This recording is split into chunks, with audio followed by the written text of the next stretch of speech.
Welcome back. You're watching Hard Copy coming to you from our studios in Abuja. The Honorable Attorney General and Commissioner for Justice is our guest tonight. His name is Emmanuel Aguma, and we've been speaking on the plans of the state government to sue the federal government over the appearance of Soot in the state. Now let's talk about health. We all know what impact this would have on the immediate health of the people in the state. I mean, adults, children, and the elderly. I think the people who are most at risk are the young people, the young children, and the elderly. What is the state government doing in the area of health to help people be aware and also protect them from the Soot? There must be something the state government can do. No, well, you see, I think this is, they call it, first, the issue of protection.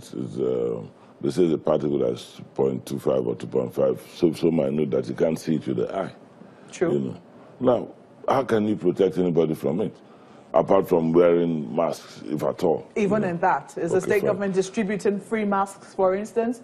Is it telling people that, look, you know, you need to protect yourself, this is very important, this could affect your life in future? How big is the awareness of the problem and what it could do in future in Rivers State? When one of the things that the government did in 2016 was to create a mass awareness program. In fact, in the report of the Environment Ministry for 2016, one of the achievements, according to them, is, which I believe is true, is on the issue of mass awareness. And what we've been doing now, in terms with that report, is to liaise the government and the Public Health Department, the Ministry of Health, are trying to work out the risk implications on both the present generation and the future. And it is because of our fear and our understanding of the complications of this problem. That is why we are saying that this is almost genocide. Because how can a state government,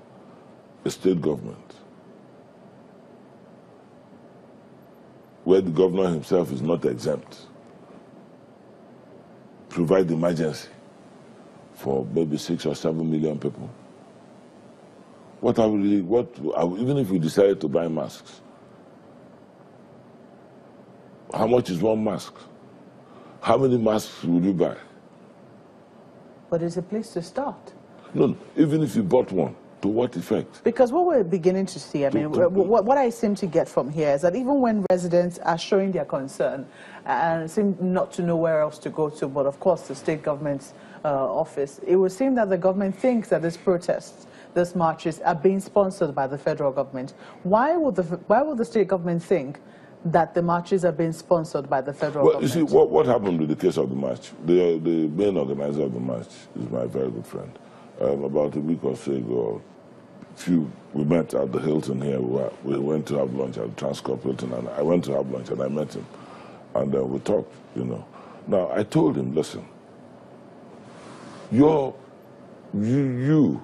are protesting in the wrong direction. You are protesting without being acquainted with the law. You see, that is the bad thing about this so-called federalism we practice. You know, responsibilities are given to you under federalism, and the means of executing those responsibilities are kept at the center. Well, whose job is it to channel their protests? No. Get the point. I said, I'm not saying it is wrong for them to protest, but they are protesting in the wrong direction. By coming to the state government? By talking as if it is the state government that is failing them, when in actual fact, it's the federal government that is failing them. You see, people don't understand. You know, when they say a governor is chief security officer, a governor is this, a governor is that, a governor is the other one. The reality of it, even when you were asking why do they have an environmental protection agency in the state, the reality of it is that all these bodies, like the State Environmental Ministry of Environment, is no more than a sanitation authority or whatever, because all the powers it should have are the Federal Environmental Protection Agency. When you sue the federal government, what are you hoping that will achieve?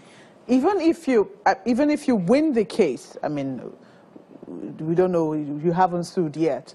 But what are you hoping that would press on? It definitely would not remove the suit from there, will it? Well, I think in the process of going to court, even in the process of this program, even by the federal government officials listening to this program, they will sit up. They will know that there has been dereliction of duty on their part. They will know that Mokwe and channels now know what they are doing in Rivers State. They will know that they are not doing what they are supposed to be doing. They will try to do something better than they are doing. They will try to talk to the army and the Navy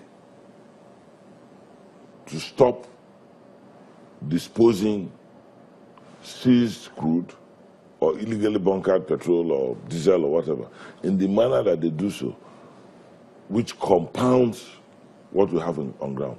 And it could also create a change in government policy. But basically what is happening is this. We run a system. It's like each time I see, we run a system where we don't clearly think through the effects of whatever we are doing. We don't think of the natural consequence of what we are doing. But probably when we sue, it will create awareness. When we sue, maybe the Federal Environmental Protection Agency may ride on our back and decide to approach the federal government, to give them fillip to address the federal government and say, look, we're in this mess today because we are not doing what we are supposed to be doing. And thirdly, it could also create in the National Assembly the idea that, look, why don't we do some further constitutional amendment by devolving some of these powers to state government? Why can't you push for that? You have representation in the National Assembly. Do you need to sue first for that to come out of the National Assembly? Now, our members of the National Assembly, K.O. Chinda especially, has tried in the House of Representatives continuously to draw attention to this issue of Soot in Rivers State. But somehow they are not interested. We also read that I think on the 27th of this month, which is a few days away, yes, that is it FEPAL, so we'll be holding a summit in the state to try and raise awareness on this particular issue. What awareness are they going to raise? You touch your table, you see black soot. You put your hand in your nose, you see black soot. You cough, your phlegm is black. Every place you touch is black. You walk barefooted, is black. What awareness? Everybody in Port Harcourt knows the problem. Whether you're a visitor or not. It's in governor's office, it's in governor's bedroom, it's in my bedroom, it's in my office, it's in the poor man's shanty, it's everywhere you go to. What awareness? Everybody knows it is there. Everybody knows it is making us feel uncomfortable. Yeah, but everybody knows it will kill us. If that is FEPA knows. So what FEPA should come there to do is not to raise awareness. It's to tell us what solutions they have recommended to the federal government. The federal government gives them the powers. From sections 18 to 40 is virtually how FEPA, sections 18 to 40 of the Environmental Protection Agency Act, is virtually how FEPA monopolizes all powers concerning air, water pollution. But I would not divulge the direction of the suit until we file and it is served on them. And you are going to hear it. But if it is that we are going to sue, we are going to sue. And what are we suing for? We are going to sue to compensate our people financially, to force them to fix medical facilities or underwrite the costs of any amount of money we spend on all those things you are raising here. Because it's expensive. Everybody's health potentially is damaged, is being damaged, or will subsequently be damaged, so long as you're a resident of Port Harcourt, of Rivers State, and this environment, if this issue of Soot is not attacked. And we cannot keep our hands folded when the body created by the law, the Federal Environmental Protection Agency, has simply gone to sleep. It's a fine place to leave it. Honorable Emmanuel Aguma, thank you for coming on Hard Copy. You're welcome.